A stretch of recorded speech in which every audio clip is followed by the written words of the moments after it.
जितना झूठ इन्होंने बोल के, जितना मिस इन्फॉर्मेशन इन्होंने फैलाकर ये बिल लेके पार्लियामेंट में आया था, ये उस पे ज्वाइंट पार्लियामेंट्री कमेटी में भी इनको एक्सपोज किया गया बार बार सवाल पूछ के, और पार्लियामेंट में लोकसभा और राज्यसभा में भी इनका जितना झूठ था उसका पर्दाफाश किया गया। उसके बाद में जो सवाल हम लोगों ने वहां खड़े किए थे, जो सवाल इन लोगों से पूछे थे, वही सवाल आज सुप्रीम कोर्ट उन लोगों से पूछ रही है।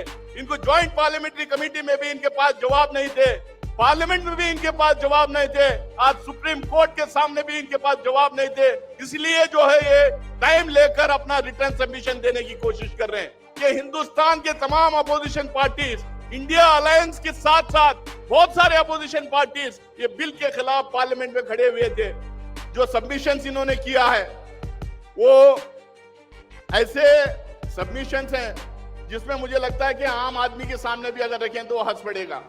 ये हमारा कॉन्स्टिट्यूशन है, कॉन्स्टिट्यूशन पे अटैक हो रहा है, कॉन्स्टिट्यूशन को बदलने की कोशिश कर रहे हैं, लेकिन हम लोगों को ये समझने की जरूरत है कि इनकी नीयत क्या है, इनकी मंशा क्या है। जैसे अभी 2-3 स्पीकर्स मेरे से पहले कहा कि हिंदुस्तान का कॉन्स्टिट्यूशन बदलना चाह रहे हैं, हिंदुस्तान का संविधान बदलना चाह रहे हैं, क्योंकि ये संविधान को कभी इन्होंने माना नहीं, कभी इस कॉन्स्टिट्यूशन को नहीं माना, क्योंकि ये संविधान हिंदुस्तान के हर नागरिक को बराबरी का हक देता है, चाहे वो हिंदू, मुसलमान, सिख, ईसाई, वो कोई भी जात का हो, कोई भी मजहब का हो, उसको बराबरी का हक देती है। इनकी मनुस्मृति में है क्या? इनके मनुस्मृति में मुसलमान नहीं है, इनकी मनुस्मृति में सिख नहीं है, क्रिश्चियन नहीं है, बौद्ध नहीं है, जैन नहीं है, जोरास्ट्रियन नहीं है, पारसी नहीं है, इनके मनुस्मृति में दलित नहीं है, इनके मनुस्मृति में बैकवर्ड नहीं है, इनके मनुस्मृति में महिला नहीं है। इन्होंने संभल में परमिशन लेके आ गए थे, मथुरा और काशी में परमिशन लेने की कोशिश की, लेकिन सुप्रीम कोर्ट ने कहा हम किसी भी हालत में 1991 प्लेसेस ऑफ वर्शिप एक्ट जो पार्लियामेंट ने पास की थी उसको हम ओपन अप नहीं करेंगे। अब क्या है आपका रोड मैप, क्या है, कहां से आमदनी आएगी? आप कह रहे हैं 12,500 करोड़ रुपए हर साल जो है आमदनी आना चाहिए। तो हम लोगों ने जेपीसी में पूछा, अब बताइए कहां से आमदनी आएगी? क्या नमाज पढ़ने जो जाएंगे, फजर के लिए इतनी फीस, जोहर के लिए इतनी फीस, असर, मगरिब, इशा के लिए इतनी फीस, हम क्या फीस रहेंगे नमाज पढ़ने वाले जो नमाज पढ़ने जाने वालों से हम फीस इकट्ठा करें? कब्रिस्तान में जो दफनाते हैं उनसे हम टिकट दें उनको कि इतने आपको दफनाने के लिए इतने पैसे देना पड़े? कहां से आएगा, कहां से आएगी आमदनी? अस्सलाम वालेकुम रहमतुल्लाहि व बरकातहू। आज के इस इजलास की सदारत कर रहे हैं सैयद मोहम्मद अली हुसैनी साहब, मुस्लिम पर्सनल लॉ बोर्ड के सदर खालिद सैफुल्लाह साहब, मुस्लिम पर्सनल लॉ बोर्ड के जनरल सेक्रेटरी फजलुर रहमान मुजद्दी साहब, महमूद मदनी साहब, हम लोगों के बुजुर्ग कायद सीएम इब्राहिम साहब। मैं बार बार इनको बुजुर्ग कहता हूं क्योंकि ये बुजुर्ग बन के बैठे तो हम जैसे नौजवान लोगों को एक मौका मिलता है। ये बात मैंने अभी उनके साथ में बैठ के कहा तो उन्होंने बोला कि शेर कभी बूढ़ा नहीं होता। शरण प्रकाश हमारे गुलबर्गा डिस्ट्रिक्ट के कर्नाटका गवर्नमेंट में जो मिनिस्टर हैं शरण प्रकाश पाटिल साहब और एक मिनिस्टर रहीम खान साहब, अभी जो अपनी बात रख के गए मेरे दोस्त और कलीग पार्लियामेंट में इमरान मसूद साहब, हैदराबाद से आए हुए हैं फ़हीम कुरैशी साहब, मौलाना तालिब रहमानी साहब, उलमा इकराम, बुजुर्गों और दोस्तों, ये आखिर में जिसको मौका मिलता है उसको बात करने के लिए बहुत ज़्यादा नहीं रहता है, क्योंकि उसके पहले के जो स्पीकर्स होते हैं वो बहुत ज़्यादा बोल जाते हैं और हर टॉपिक को टच कर लेते हैं। बहरहाल मैं कुछ इश्यूज टच करने की कोशिश करता हूं जो आपने सुना भी होगा, फिर उसको दोहराने की मैं कोशिश करता हूं। पहले तो मैं आज की इस ऑर्गेनाइजिंग कमेटी को मुबारकबाद देना चाहता हूं, क्योंकि जिस तादाद में लोगों को इकट्ठा करके देर रात तक यहाँ पे बिठाकर ये जो आज का इजलास ऑर्गेनाइज किए हैं, पूरी कमेटी को मुबारकबाद देना चाहता हूं। दूसरी जो मुबारकबाद मैं सैयद मोहम्मद अली हुसैनी साहब को देना चाहता हूं कि वो नए नए कर्नाटका वक्फ बोर्ड के चेयरमैन बने हैं। उसके लिए मैं मुबारकबाद देना चाहता हूं हमारे कांग्रेस पार्टी के नेशनल प्रेसिडेंट मल्लिकार्जुन खड़गे साहब और प्रियांक खड़गे साहब जो डिस्ट्रिक्ट इंचार्ज मिनिस्टर हैं। उन्होंने अपने पे ले उन्होंने कहा कि गुलबर्गा के एक होनहार नौजवान हैं जो पढ़े लिखे हैं, खानदानी हैं और सज्जादे बारगाह बंदे नवाज के सज्जादे हैं और उसके साथ साथ ख्वाजा बंदा नवाज यूनिवर्सिटी के चांसलर हैं। तो उन्होंने कहा कि ऐसे एक नौजवान शख्स के हाथों में हम कर्नाटका के वक्फ इदारे और वक्फ प्रॉपर्टीज को उनके हाथ के सौंपना चाहते हैं ताकि सारे प्रॉपर्टीज कम से कम इस दौर में हिफाजत से रहे कर्नाटका में। आज मुस्लिम पर्सनल लॉ बोर्ड के कॉल पर पूरे हिंदुस्तान में जगह जगह इजलास हो रहे हैं, जगह जगह प्रोटेस्ट हो रहे हैं, लेकिन उसके साथ साथ आप लोगों के नजर से कुछ बात निकल रही है। भारतीय जनता पार्टी भी इसी तरीके के प्रोग्राम पूरे हिंदुस्तान भर में कर रही है। वो वक्फ एक्ट को समझाने की कोशिश कर रही है। अगर नरेंद्र मोदी जी, अमित शाह जी अगर बार बार पार्लियामेंट में उनके पार्टी के लोग ये लगातार कह रहे थे कि गरीब मुसलमान को मदद करने का एक्ट है, अगर वो कह रहे थे कि वक्फ के इदारों को, वक्फ प्रॉपर्टीज को प्रोटेक्ट करने के लिए एक्ट लाया गया है, वो कह रहे थे बार बार कि इदारों पे से जो इंक्रोचमेंट है उसको हटाने के लिए लाया जा रहा है। अगर इतनी अच्छी बिल लाए थे, वो इतनी अच्छी एक्ट बनी है, तो ऐसी कौन सी जरूरत पड़ी भारतीय जनता पार्टी को कि पूरे हिंदुस्तान भर में घूम घूम के वक्फ एक्ट को समझाने की कोशिश कर रहे हैं?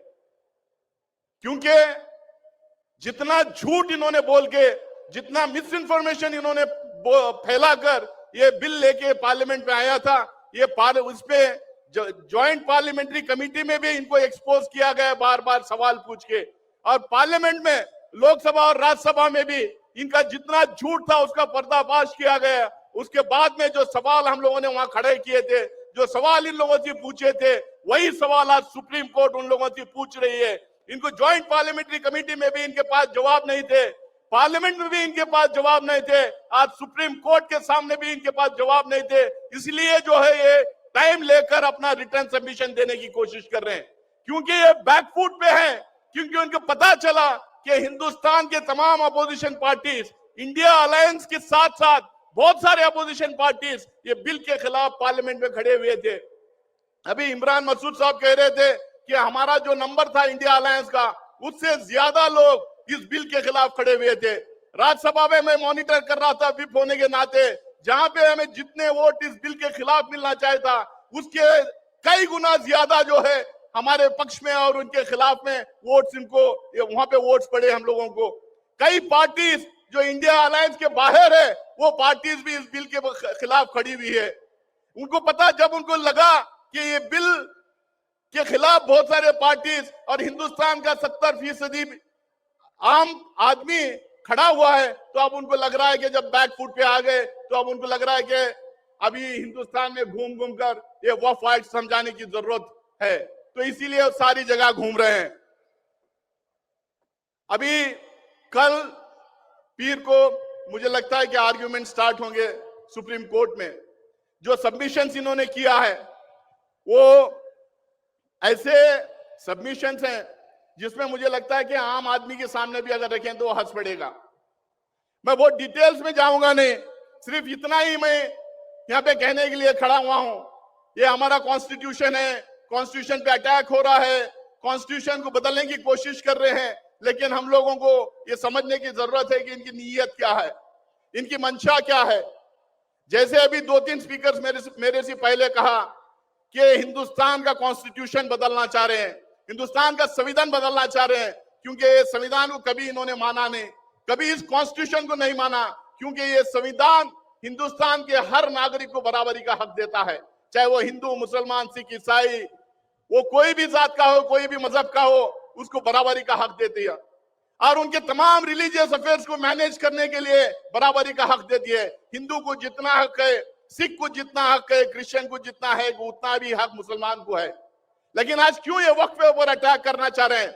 जब इनको शरण प्रकाश पाटिल जी बता रहे थे जब 2024 के इलेक्शन में जब इनको 400 पार का नारा जब ये दिए थे और 400 पार इनके नहीं हुए, बल्कि मिनिमम जो नंबर होना चाहिए सरकार बनाने के लिए वो नंबर भी इनको मिला नहीं, तो इनको लगा कि संविधान बदल नहीं सकते क्योंकि कभी ये 400 पार कर नहीं पाएंगे। हिंदुस्तान के कास्ट और कम्युनिटी का जो बैलेंस है उसके हिसाब से कभी ये 400 सीट ला नहीं पाएंगे। लेकिन इनकी मंशा क्या है? इनकी मंशा ये है कि संविधान बदले और मनुस्मृति को एस्टैब्लिश करें। इनकी मनुस्मृति में है क्या? इनके मनुस्मृति में मुसलमान नहीं है, इनकी मनुस्मृति में सिख नहीं है, क्रिश्चियन नहीं है, बौद्ध नहीं है, जैन नहीं है, जोरास्ट्रियन नहीं है, पारसी नहीं है, इनके मनुस्मृति में दलित नहीं है, इनके मनुस्मृति में बैकवर्ड नहीं है, इनकी मनुस्मृति में महिला नहीं है। तो फिर कैसा इस कॉन्स्टिट्यूशन को हम कमजोर करें? अभी जैसा इमरान भाई बता रहे थे, कॉन्स्टिट्यूशन बदल नहीं सकते, इसीलिए बिट्स एंड पीसेस में एक एक हमारे राइट को उठा उठा के उसको अटैक करने की कोशिश कर रहे हैं। जो संविधान हमें जो हक देता है उसको एक एक को उठा उठा के बिट्स एंड पीसेस में अटैक करने की कोशिश कर रहे हैं। सीएए एनआरसी इन्होंने लाया, सवाल मेरा ही था राज्यसभा में अमित शाह के जब खड़े हुए थे तो मैंने पूछा था कैसा आपने इसमें मुसलमानों को छोड़ दिया।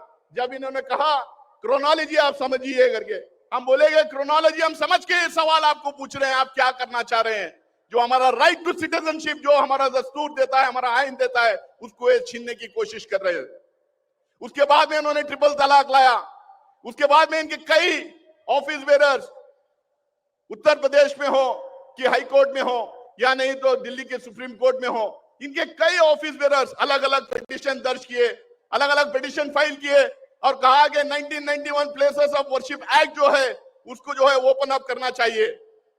इन्होंने संभल में परमिशन लेके आ गए थे, मथुरा और काशी में परमिशन लेने की कोशिश की, लेकिन सुप्रीम कोर्ट ने कहा हम किसी भी हालत में 1991 प्लेसेस ऑफ वर्शिप एक्ट जो पार्लियामेंट ने पास की थी उसको हम ओपन अप नहीं करेंगे, क्योंकि उसमें साफ कहा गया था कि हिंदुस्तान में 1947 में जो मस्जिद थी वो मस्जिद रहेगी, जो मंदिर है वो मंदिर रहेगा, जो कब्रिस्तान है वो कब्रिस्तान रहेगा, जो चर्च और गुरुद्वारा उस टाइम पे थे वही रहेंगे।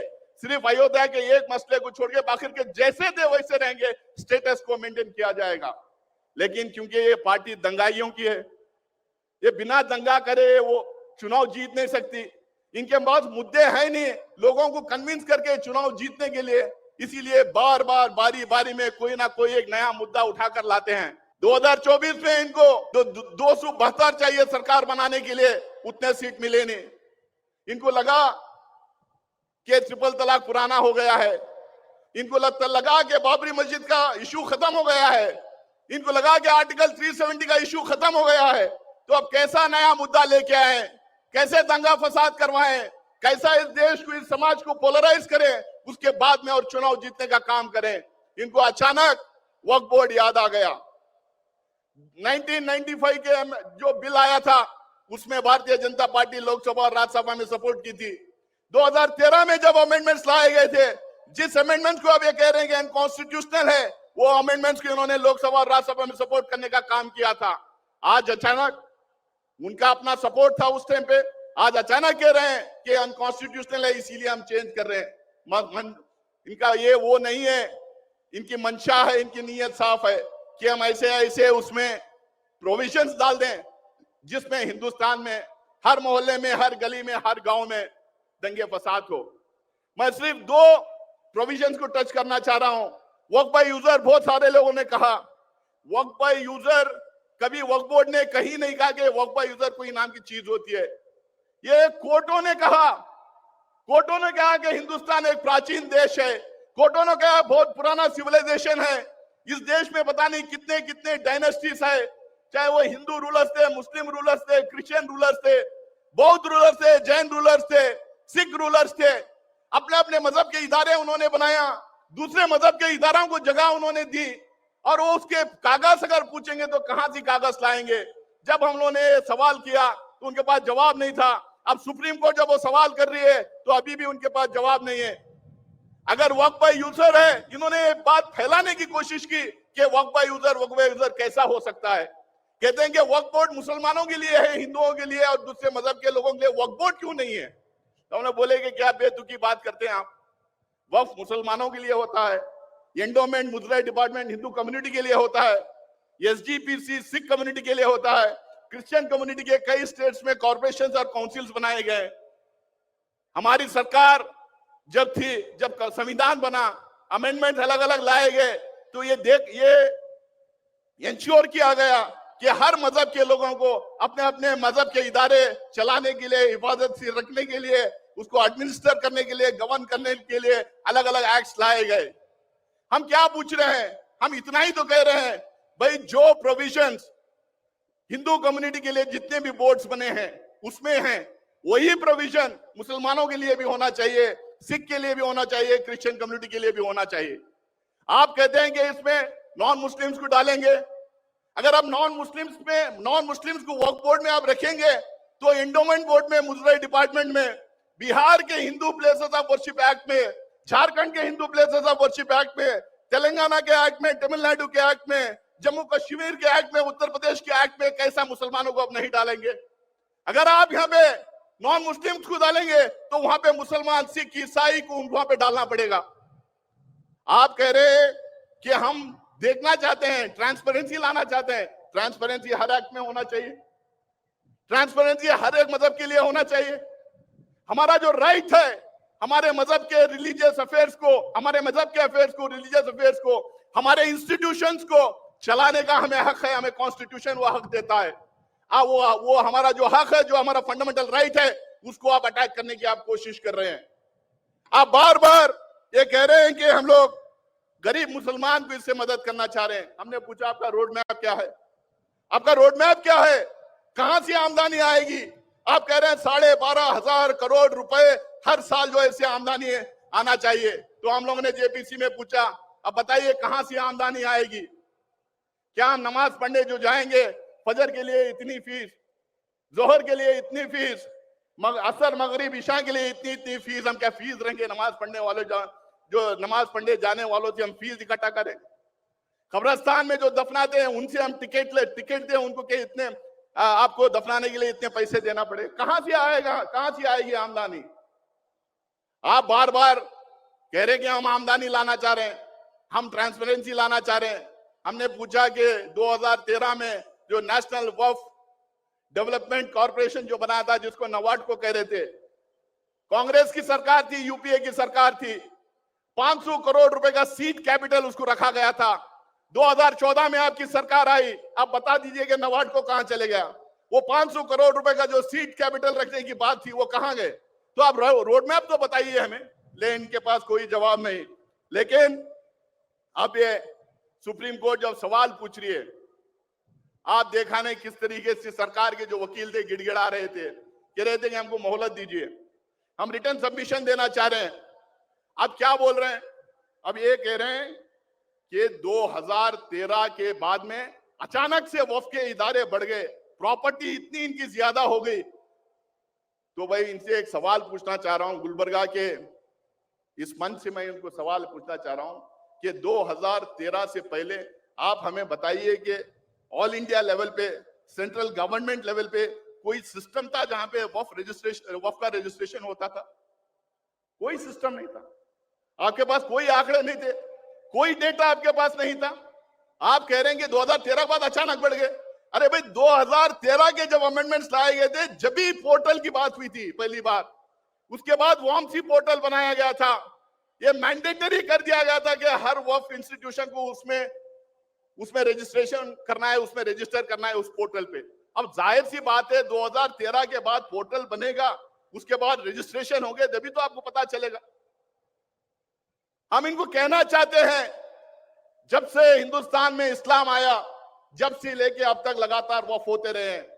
ये जो आंकड़े अब जो आपके सामने आ रहे हैं, ये हमेशा रहे, आपके पोर्टल पे नहीं रहे, लेकिन डिस्ट्रिक्ट कलेक्टर के ऑफिस में दर्ज रहे, स्टेट वक्फ बोर्डों के ऑफिसर्स में दर्ज रहे। जो कई स्टेट में जो सर्वेस हुए हैं, उस स्टेट गवर्नमेंट के गेजेट नोटिफिकेशन में दर्ज रहे। लेकिन आप कह रहे हैं कि अचानक बढ़ गए, इसीलिए हमको वक्फ एक्ट लाने की जरूरत पड़ी। अब वो कह रहे हैं कि सुप्रीम कोर्ट जो पार्लियामेंट पास करती है उस एक्ट को चैलेंज नहीं कर सकती। वाह, ये नई चीज हम लोग को सुनने को मिला। बाबा साहेब भीमराव अंबेडकर 152 कंट्रीज के कॉन्स्टिट्यूशंस पढ़ के उन्होंने कहा कि अगर कभी पार्लियामेंट्री डेमोक्रेसी में किसी को अब्सोल्यूट मेजॉरिटी मिलती है, किसी को ब्रूट मेजॉरिटी अगर मिलती है, तो फिर वो तानाशाह के तरह तानाशाह बन जाएगा। वो सरकार तानाशाही पे चल पड़ेगी, उसकी तानाशाही दिखाई देगी। तो इसके लिए हमारे पास सेपरेशन ऑफ पावर्स होना चाहिए। हमारा कॉन्स्टिट्यूशन सब theory of separation of powers पे चलता है। उसका मतलब क्या है? पार्लियामेंट के, लेजिस्लेचर के अलग पावर्स हैं, जुडिशरी के अलग है, एग्जीक्यूटिव के अलग है, और ये एक दूसरे के ऊपर चेक्स एंड बैलेंसेस होते करते रहते हैं। Theory of separation of powers and theory of checks and balances पे हमारा कॉन्स्टिट्यूशन बनाया गया है। तो अगर एक गलत अनकॉन्स्टिट्यूशनल एक्ट पास किया जाता है तो जुडिशरी को पूरा राइट है, well with in its powers के, जो मतलब उस एक्ट को वो चैलेंज कर सकती है, उसको नल एंड वॉइड डिक्लेयर कर सकती है। तो आज जब आपके एक्ट को चैलेंज किया जा रहा है, आप कह रहे हैं जुडिशरी नहीं कर सकती। जुडिशरी बिल्कुल कर सकती है। आप इतना डर क्यों रहे हैं? आप इसलिए डर रहे हैं क्योंकि आपको पता है कि आपकी बिल अनकॉन्स्टिट्यूशनल है। आप इसलिए डर रहे हैं कि आपके पास जवाब नहीं है। आप इसलिए डर रहे हैं कि आप गलत आंकड़े आप सुप्रीम कोर्ट के सामने रख रहे हैं। आप इसलिए डर रहे हैं कि आपने अपना होमवर्क नहीं किया। आपको वफ क्या चीज है वही नहीं पता है आपको। वफ अलल औलाद क्या है वो नहीं पता है आपको। वाकिफ और वाकिफ नाना क्या है वो नहीं पता है आपको। सिर्फ मुस्लिम कम्युनिटी को बदनाम करने के लिए, वफ को बदनाम करने के लिए, वफ बोर्ड को डिस्क्रेडिट करने के लिए आपने बिल लेके आया। हिंदू मुस्लिम के झगड़े करवाने के लिए आपने बिल लेके आया। आप कह रहे हैं सुप्रीम कोर्ट में कलेक्टर जो है डिस्ट्रिक्ट का हेड होता है। भाई हम सबको पता है कलेक्टर डिस्ट्रिक्ट का हेड होता है, डिस्ट्रिक्ट एडमिनिस्ट्रेशन का हेड होता है। लेकिन आप ये कह रहे हैं कि कलेक्टर डिसाइड करेगा कि वक्फ प्रॉपर्टी है या नहीं। हम आपसे सिर्फ इतना पूछना चाहते हैं, आप ही के मेंबर ऑफ पार्लियामेंट 2013 में जब अमेंडमेंट्स लाए थे, सैयद शाहनवाज हुसैन ने कहा था, जब यूपीए की सरकार थी, उन्होंने कहा था लोकसभा में कि 50% से भी ज्यादा वक्फ के प्रॉपर्टी सरकार के पास है। तो किसका मतलब क्या हुआ? और उन्होंने कहा था कि सरकार बहुत तेजी से उस प्रॉपर्टीज को वापस वक्फ बोर्ड को देना चाहिए। भाई हमारे डिस्प्यूट किसके साथ है? ज्यादा से ज्यादा 80-90% हमारे डिस्प्यूट, वक्फ के डिस्प्यूट सरकार से है। जब सरकार और वक्फ बोर्ड के बीच में डिस्प्यूट होता है तो कौन डिसाइड करेगा? अगर कलेक्टर जो सरकार को रिप्रेजेंट करता है, जो कलेक्टर के खिलाफ केस है, वो कैसा अपने ही केस के ऊपर जज बन के बैठ के वो डिसाइड करेगा? जब हम लोगों ने ये सवाल पूछा तो उनके पास कोई जवाब नहीं था। अब उसमें ये इन्होंने कहा कि कोई अगर कंप्लेंट आता है वक्फ प्रॉपर्टी को लेके तो उसको वक्फ लिस्ट से हटाया जाएगा और दूसरी सरकार की लिस्ट में डाल दिया जाएगा। और जब कोई उसमें टाइम फ्रेम नहीं है और जब तक केस डिसाइड नहीं होता है तो वो गवर्नमेंट की लिस्ट में होगा। जब क्या होगा? इनके जो फ्रिंज एलिमेंट्स हैं, दंगे दंगाई, इनके जो है दंगा फसाद कराने वाले लोग जाएंगे वहां पे एक झंडा गड़ा देंगे। और हमारे पास भी सरफिरे लोग हैं, वो भी कहेंगे भाई ये वक्फ की प्रॉपर्टी है, दंगा फसाद होगा, वहां पे डिवाइड होगा, समाज में तनाव होगा, परमानेंट भारतीय जनता पार्टी का वोट बैंक वहां पे बन जाएगा। और दूसरा इन्होंने कहा कि वक्फ यूजर, जब इन्होंने हम बहुत सारा विरोध उसका किए, बहुत सारे तर्क दिए, जब इन्होंने कहा कि ठीक है अब तक जितना वक्फ यूजर है वो उसको रखेंगे, लेकिन अगर गवर्नमेंट प्रॉपर्टी है वक्फ यूजर यानी डिस्प्यूटेड प्रॉपर्टी है वक्फ यूजर, तो उसको हम जो है डिस्प्यूटेड करके डाल देंगे। यहाँ पे ये क्या करना चाह रहे हैं? ये करना चाह रहे हैं कि 1991 प्लेसेस ऑफ वर्शिप एक्ट को फिर से पीछे से ओपन अप करना चाह रहे हैं। वक्फ यूजर कोई डिस्प्यूटेड लिस्ट में चले जाती है तो वही होगा जो आज आगरा, मथुरा में, आगरा में, संभल में और काशी में हो रहा है। तो ये अटैक अलग अलग से अलग अलग आर्टिकल्स के ऊपर, हमारे फंडामेंटल राइट्स के ऊपर लगातार जो कर रहे हैं, इससे एकदम साफ है कि ये दंगा फसाद करवाना, कंट्रोवर्सीज क्रिएट करना, पोलराइज करना और चुनाव जीतना, सिर्फ और सिर्फ इतना इनका फोकस्ड इनकी नीयत है, फोकस्ड इनकी मंशा है। बहुत सारे इश्यूज हैं, बहुत बात करना चाहता हूं, लेकिन क्योंकि इतना लेट हो गया और सीएम इब्राहिम साहब को और भी मुकर्रिर को बात करना है, बस अपनी बात खत्म करने के टाइम पे, खत्म करने के पहले मैं इतना ही कहूंगा, नरेंद्र मोदी जी, अमित शाह जी, आप कितने भी बिल लेके आइए, कितने भी एक्ट पास कर लीजिए, कितना भी आप पोलराइज करने की कोशिश कीजिए, कितना भी वक्फ बोर्ड को अटैक कीजिए, मुस्लिम कम्युनिटी को बदनाम करने की कोशिश कीजिए, लेकिन एक बात याद रखिए, ये वक्फ प्रॉपर्टी अल्लाह के नाम पे वक्फ किया गया है। अल्लाह के नाम पे वक्फ किया गया है। कोई बिल, कोई एक्ट या कोई भारतीय जनता पार्टी या कोई नरेंद्र मोदी जी इसको हमसे छीन नहीं पाएगा। ता क़यामत तक ये वक्फ रहेंगे। वन से वक्फ इज ऑलवेज वक्फ। बहुत बहुत शुक्रिया आप लोगों।